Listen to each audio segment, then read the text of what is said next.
So in this video, we will be looking at on how we can differentiate cosx and prove that differential cosx is equal to minus sine x using the first principle. So this type of exam question is the exam favorite. It comes up a lot and is worth a lot of marks, usually 5 marks in the exam. I made a video previously showing how the differentiation of sine x is cos x using the first principle, and you can see here the video. This is a screenshot of the final answer, but if you want to see the video, you can also do that as well. So yeah, let's have a look on how we can do this. So this is very similar to what we did earlier, but just in case you want to do it and follow along on how I do it, you're more than welcome to do so. So let's have a look. First of all, what is my f of x? My f of x is what I start with, which simply is going to be my cos x. My f of x plus h, which is something that I need to find out, simply means that I'm going to replace my x with x plus h. So if I replace that, so therefore that becomes cos x plus h. And if I use the additional formula to expand that and to find the final answer, I can do that. You don't have to memorize it as it is given in the formula booklet. So therefore that will become cos x cos h. And for plus is the opposite, so it'll be negative. So negative sine x sine h. So now let's substitute everything inside the formula. So the formula in this case, that becomes f dash of x is equal to, as the limits of h goes towards 0.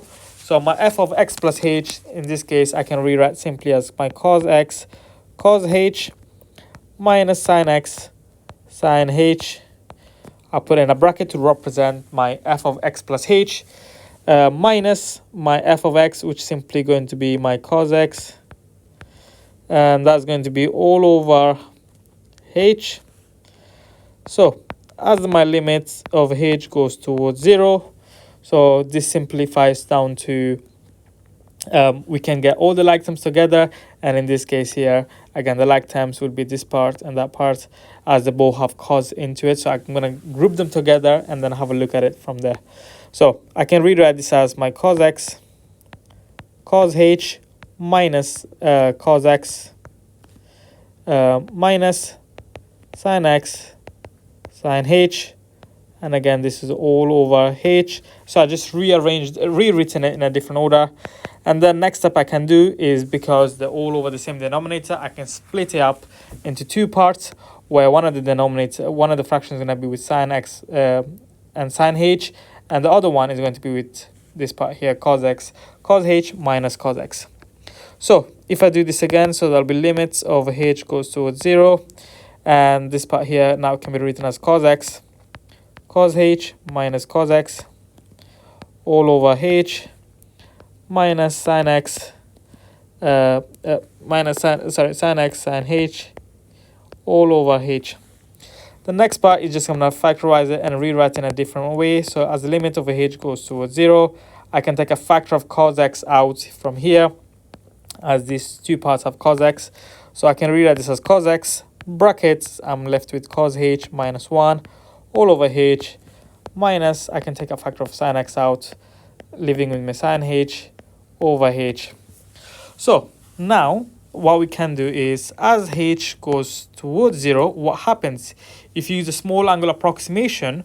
Then as h goes towards 0, sine h, in this case, that become approximately as the value of x, as the value of h. So therefore, what does that mean?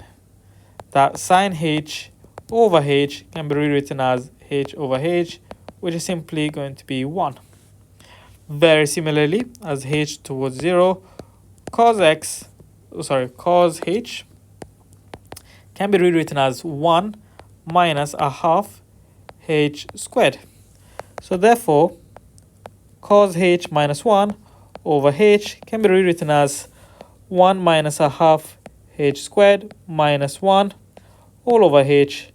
1 and 1 cancel out, and that leaves you with minus a half h squared divided by h, and divide by h, that leaves us simply with minus a half h, which simplifies down to 0. not simplifies down to 0, but gives us 0 because as h goes towards 0, 0 times minus a half gives us 0. Therefore, we can go back here and pick it up from here. So the final answer for this simply becomes cos x bracket cos h minus 1 all over h simply is 0. So become cos x times 0 minus sine x, and sine h over h is simply 1, and therefore this simplifies down to simply minus sine x. And this is how you prove that the differentiation of cos x using the first principle is indeed minus sine x. There we go. Let me know what you think of this question down below.